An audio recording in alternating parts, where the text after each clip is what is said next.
சர்வதேச போதைப்பொருள் ஒழிப்பு தினத்தையொட்டி சென்னையில் விழிப்புணர்வு மாரத்தானை தொடங்கி வைத்து மக்களோடு மக்களாக ஓடிய முதலமைச்சர் விஜய். போதைப் பொருட்களால் ஏற்படும் தீமைகள் குறித்த விழிப்புணர்வை ஏற்படுத்துவது நமது அவசியம் என முதலமைச்சர் பதிவு. போதைப் பொருட்கள் தொடர்பான குற்றங்களை தடுத்திட அரசின் முன்னெடுப்புகளுக்கு அனைவரும் துணை நிற்கவும் வேண்டுகோள்.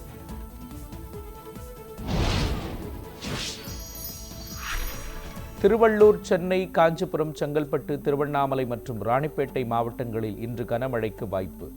வானிலை ஆய்வு மையம் தகவல்.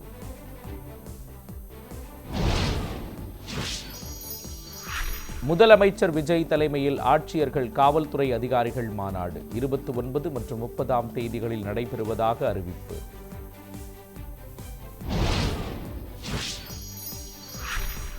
திருச்சி கிழக்கு தொகுதி இடைத்தேர்தலில் போட்டியிடுவது குறித்து இன்னும் முடிவு எடுக்கவில்லை. திமுக தலைவர் ஸ்டாலின் பேட்டி.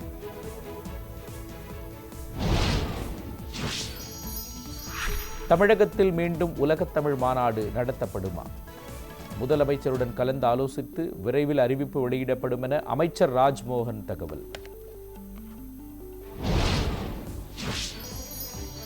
திமுக முன்னாள் அமைச்சர் ஏவாவேலு வீட்டில் லஞ்ச ஒழிப்புத்துறை சோதனை. வி த லீடர்ஸ் அமைப்பின் தலைவர் அண்ணாமலை வரவேற்பு.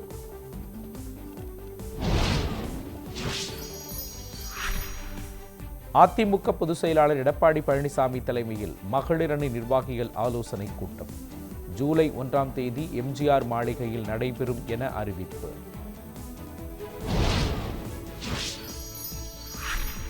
காவிரி, கோதாவரி இணைப்பு பணிகளை விரைவுபடுத்த வேண்டும் என பாமக தலைவர் அன்புமணி ராமதாஸ் வலியுறுத்தல். தென் மாநில முதல்வர்கள் மாநாட்டை நடத்த வேண்டும் எனவும் கோரிக்கை. முன்னாள் முதலமைச்சர் கருணாநிதி மேல் மாறாத அன்பு கொண்டவர் கேப்டன் விஜயகாந்த் என பிரேமலதா பதிவு. திமுக ஆட்சி அமைய இணைந்து பயணிப்போம் என்றும் அறிவிப்பு.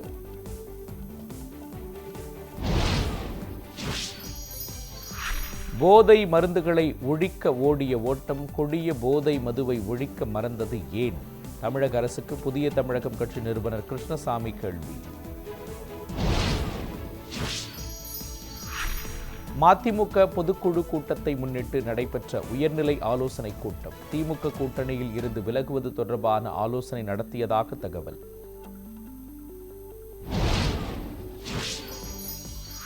பதவியை ராஜினாமா செய்ய மாட்டேன் என மதிமுக எம்எல்ஏ செந்தில் செல்வன் திட்டவட்டம்.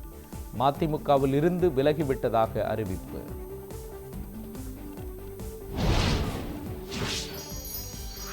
தமிழக அரசின் டெல்லி சிறப்பு பிரதிநிதியாக வெங்கட நாராயணா நியமனம். ஜனநாயகன் திரைப்பட தயாரிப்பாளருக்கு பதவி வழங்கிய தவேக அரசு.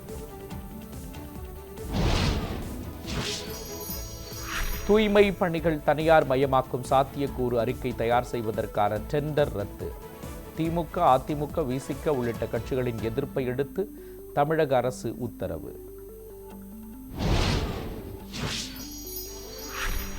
சென்னையில் கபடி வீராங்கனைக்கு பாலியல் வன்கொடுமை. பயிற்சியாளர் மீது போக்சோ வழக்கு பதிவு.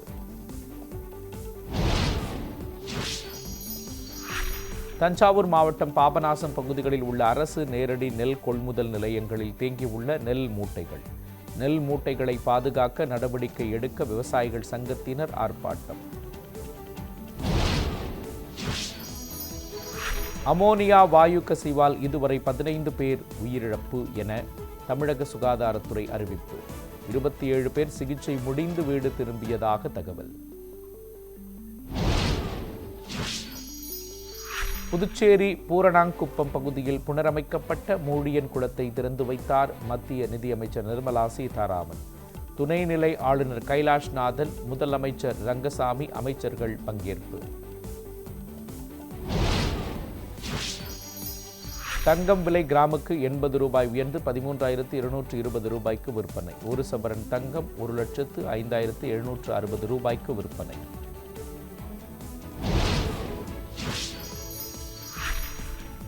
மேட்டூர் அணைக்கு நீர்வரத்து வினாடிக்கு 308 கன அடியிலிருந்து 193 கன அடியாக சரிவு. அணையிலிருந்து குடிநீர் தேவைக்காக வினாடிக்கு 1000 கன அடி நீர் வெளியேற்றம். மென்பொருள் தொழில்நுட்ப மேம்பாட்டு பணிகள் காரணமாக ஜூன் 28 வரை இபிஎஃப்ஓ இயங்காது என அறிவிப்பு. புதிய பிஎஃப் கிளைம், முன்பணம், கணக்கு பரிமாற்றம் போன்ற சேவைகளுக்கு விண்ணப்பிக்க முடியாது என்று அறிவிப்பு.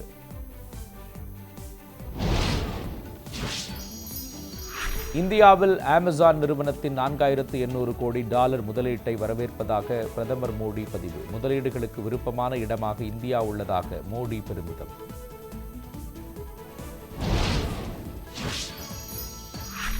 அரசுமுறை பயணமாக செஷல்ஸ் நாட்டிற்கு செல்கிறார் பிரதமர் நரேந்திர மோடி. அந்நாட்டு தேசிய தின விழாவில் பங்கேற்பதாக அறிவிப்பு. மக்களின் நம்பிக்கையே எனது மிகப்பெரிய பலம். மக்களவை எதிர்க்கட்சித் தலைவராக 2 ஆண்டுகள் நிறைவையொட்டி ராகுல் காந்தி பதிவு.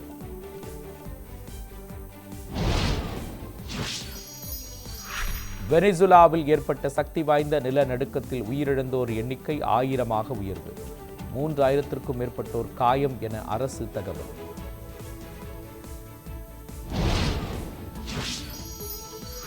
ரஷ்யா மீது மிகப்பெரிய அளவில் ட்ரோன் தாக்குதல் நடத்திய உக்ரைன். ட்ரோன்கள் சுட்டு வீழ்த்தப்பட்டதாக ரஷ்யா தகவல்.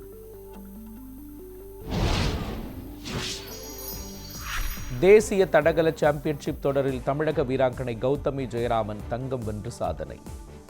800 மீட்டர் இலக்கை 2 நிமிடம் 4 வினாடிகளில் கடந்து தங்கம் சூடினார்.